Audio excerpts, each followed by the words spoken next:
देवरिया जिले में रुद्रपुर कोतवाली क्षेत्र के फतेहपुर गांव में बीते सोमवार को सुबह 6 बजे जमीन के विवाद में एक पूर्व जिला पंचायत सदस्य की धारदार हथियार से काटकर हत्या कर दी गई, जिससे गुस्साए पूर्व जिला पंचायत सदस्य के पक्ष के लोग दूसरे पक्ष के घर में घुसकर पति पत्नी और उनकी 3 संतानों को गोली मारकर और धारदार हथियार से प्रहार कर हत्या कर दी, जबकि एक बेटा गंभीर रूप से घायल हो गया है।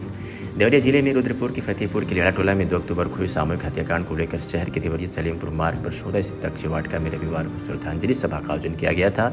इस सभा में सदर विधायक डॉक्टर सुलभ मलिक ने कहा कि दुबे परिवार के लोगों की निर्दोष हत्या हुई है, उसे कभी भुलाया नहीं जा सकता। उन्होंने सभा पर हमला बोलते हुए कहा कि इस प्रदेश की जनता ने समाजवादी पार्टी का गुंडा राज देखा है, इस वजह से सदा के लिए सत्ता से बाहर कर दिया गया। कहा कि समाजवादी पार्टी के गुंडे मेरे ऊपर आरोप लगाते हैं, कहते हैं विधायक ने हत्या कराई। अरे मैं चुनौती देता हूं, तुम्हारी हैसियत है तो 1000 जांच करा लो। इस बात को लेकर शिवपाल यादव ने पलटवार किया कि उन्होंने कहा कि ट्विटर यानी एक्स पर पोस्ट किया कि विधायक जी सपा तो विपक्ष में है, आप सियासी रोटी सेकना बंद कर प्रशासन की जवाबदेही व जिम्मेदारी तय करा ले, और अगर पीड़ितों को निष्पक्ष न्याय दिलाने की आप में हैसियत हो तो न्याय जरूर दिला दे।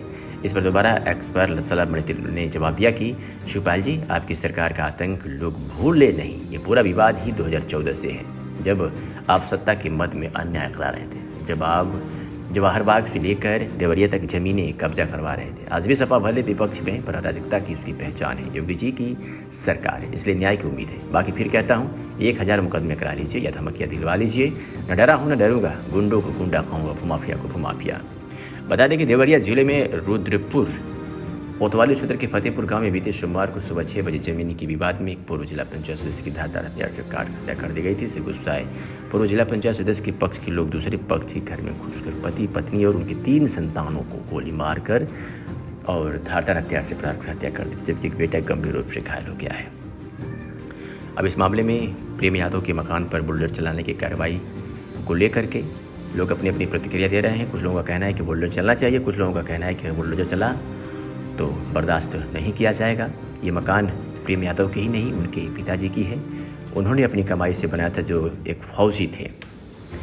नापी हुई है, लाल निशान भी लगे हैं। अब देखना ये होगा कि इस पर बुलडोजर की कार्रवाई होती है या नहीं। हालांकि एक आधिकारिक बयान के तौर पर कहा गया है कि कुछ ज़मीनें उनकी खलिहान की ज़मीन में आई, कुछ मकान का हिस्सा खलिहान की ज़मीन में आया है। बुलडोजर की कार्रवाई पे अभी कुछ स्पष्ट रूप से कोई जवाब नहीं दे रहा है।